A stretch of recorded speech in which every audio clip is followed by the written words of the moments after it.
Hello বন্ধুরা, আশা করি সবাই ভালো আছেন।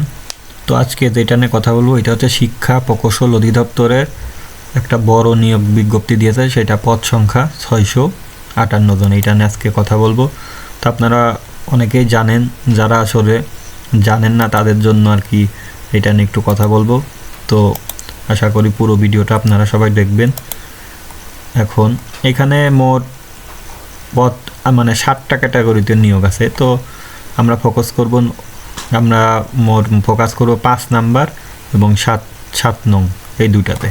বাকিগুলোর পদসংখ্যা তেমন একটা না, খুবই কম। এগুলোতে আসলে সচরাচর আমরা আবেদন করি না। যেমন হিসাব রক্ষক, এটা গ্রেড 11, 7 জন, খুবই কম পদসংখ্যা। কম্পিউটার অপারেটর 13 গ্রেডের, এটা 8টি। এগুলো আপনারা একটু দেখে নিন। এগুলোতে আসলে খুব বেশি আবেদন হবে, যেমন 3টি, 8টি। তো আমরা ফোকাস করব এই যে ডাটা এন্ট্রি অপারেটর, এই যে এটা মার্ক করে দিলাম। এটা হচ্ছে 16 গ্রেডের এবং এখানে 18 থেকে 32 বছর এবং পদ সংখ্যা 308টি। পদ সংখ্যা 308টি, অনেক অনেক অনেক বড় একটা কিন্তু নিয়োগ। এটা বড় পদ সংখ্যা, সব ভালো একটা নিয়োগ। এবং এটার জন্য আপনাদের যেটা শিক্ষাগত যোগ্যতা, এটার কোনো স্বীকৃত বোর্ড হইতে উচ্চ মাধ্যমিক সার্টিফিকেট বা সমমান পরীক্ষায় উত্তীর্ণ, অর্থাৎ এইচএসসি পাস বা এইচএসসি সমমানের, যেমন ডিপ্লোমাকে সমমান ধরা দেয়।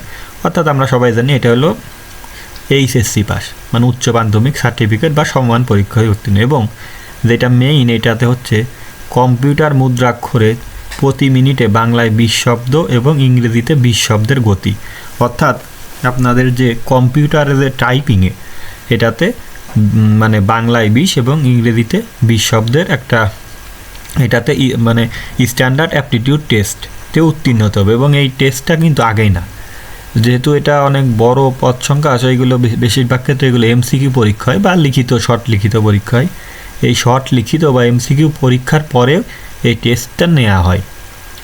তো এখানে আবার অনেক ক্ষেত্রে 2 ধাপে পরীক্ষা হয়, ফার্স্টে এমসিকিউ, তারপর শর্ট রিটেন, তারপর এইটা হয় স্ট্যান্ডার্ড অ্যাপটিটিউড টেস্ট, তারপর ভাইবা। 3 ধাপে হয়, আবার 2 ধাপে হয়। তো এটা আসলে যেহেতু পদ সংখ্যা বেশি, সেই ক্ষেত্রে এমসিকিউ আর সম্ভাবনাটাই বেশি। যাক, পরীক্ষার বিষয়টা পরে, আমরা আগে আবেদন করি।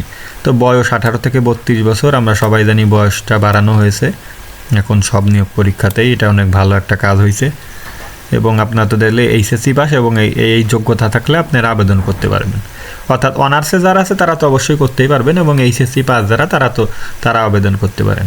এবং তারপরের যে পদটা আছে, এটা অফিস সহকারী কাম কম্পিউটার মুদ্রাক্ষরী, এটাও 16 গ্রেডের। এটা বয়স সেম 18 থেকে 32, 20টি। এবং এইটাতেও যোগ্যতা, এখানে কোনো স্বীকৃত পদ্ধতিতে ন্যূনতম দ্বিতীয় বিভাগ বা সমমানের জিপিএতে উচ্চ মাধ্যমিক সার্টিফিকেট পরীক্ষা, অর্থাৎ এইচএসসি পাস।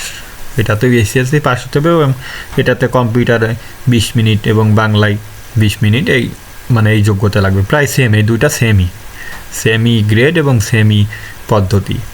এবং আর একটা আর কি ফোকাস, এইটাতে পদ সংখ্যা অনেক বেশি। এটার অফিস সহায়ক, এটা 20 গ্রেডের। এটাতে পদ সংখ্যা আপনার 304টি। এটা কিন্তু অনেক বড় একটা সংখ্যা। এবং সব মিলে মোট 658। এটা টোটাল অফিস সহায়ক পদে 304টি। এটার জন্য আপনাদের কোনো স্বীকৃত বোর্ড হইতে মাধ্যমিক স্কুল সার্টিফিকেট বা সমমান পরীক্ষা, অর্থাৎ এসএসসি পাস হলে এটাতে চলবে। আর এখানে কোনো টাইপিং বা কোনো কিছুই প্রয়োজন নাই। এটাতে আপনার 304টি অফিস সহায়ক। তো এই হলো নিয়োগ। এটার আবেদন শুরু হবে 20 ডিসেম্বর থেকে, এবং এটা এখনও দেরি আছে আবেদন শুরু হোক। তো অনেক আগেই আর কি নিয়োগ এরা দিয়ে দিছে, এবং অনেক দিন পর্যন্ত চলবে, জানুয়ারির 20 তারিখ পর্যন্ত। সকল পদে 1/12/2000 তারিখ প্রার্থীর বয়স, আর এটা বয়স নির্ধারণের ক্ষেত্রে 1/12/2024 তারিখ থেকে 18 থেকে 32 বছর পর্যন্ত। এইগুলো নিয়ম সবই আপনারা তো অবশ্যই জানেন। এবং 1 নং হতে 4 নংয়ের জন্য 2021-25 অনুসরণ করানো হবে অনলাইনে। এখানে আর এক্সট্রা কিছু তো তেমন নাই, এগুলো সব আগের মতোই আছে। যে এসএমএস প্রেরণের নিয়মগুলো, এটা আপনারা দেখলেই বুঝবেন, সবই সেম, আগের মতোই করা আছে। এখন তো আসলে কোটা নাই, তো চাকরিগুলো অনেক আসল ফেয়ার নিয়োগ আমরা আশা করি, এবং পরীক্ষাগুলো কিন্তু খুব দ্রুতই হয়ে যাবে। তো যাদের যাদের যোগ্যতা আছে তারা আশা করি অবশ্যই সবাই যাদের মানে আবেদন করার যোগ্যতা আছে তারা অবশ্যই সবাই এখানে আবেদন করবেন এবং এটার মানে আবেদন শেষ হবে 20 জানুয়ারি 2025 এবং আবেদন শুরু হবে, এটা আমি ভুল বলছি সরি, এটা হলো 26 ডিসেম্বর 2024 তারিখ থেকে আবেদন শুরু হবে। 26 ডিসেম্বর 2024 তারিখ থেকে আবেদন শুরু হবে এবং আবেদন চলবে 20 জানুয়ারি 2024 তারিখ পর্যন্ত। তো এই ছিল আজকের আবেদনের, এটা আপনার আবেদনের লিঙ্ক আমি ডেসক্রিপশন বক্সে দিয়ে দিচ্ছি এবং এই যে আবেদনের লিঙ্ক এইটা, এই যে www.edome.teletalk.com/bd। তো আমি আবেদনের লিঙ্কটাও দিয়ে দিছি, যাদের তারপরেও যদি কারো কোনো বুঝতে কিছু সমস্যা হয় অবশ্যই আপনারা কমেন্ট করবেন, আমি কমেন্টে উত্তর দিব অবশ্যই। তো ভালো থাকবেন, আচ্ছা পরবর্তীতে আবার দেখা হবে নতুন কোনো ভিডিও নিয়ে। তো এটাই, বাই।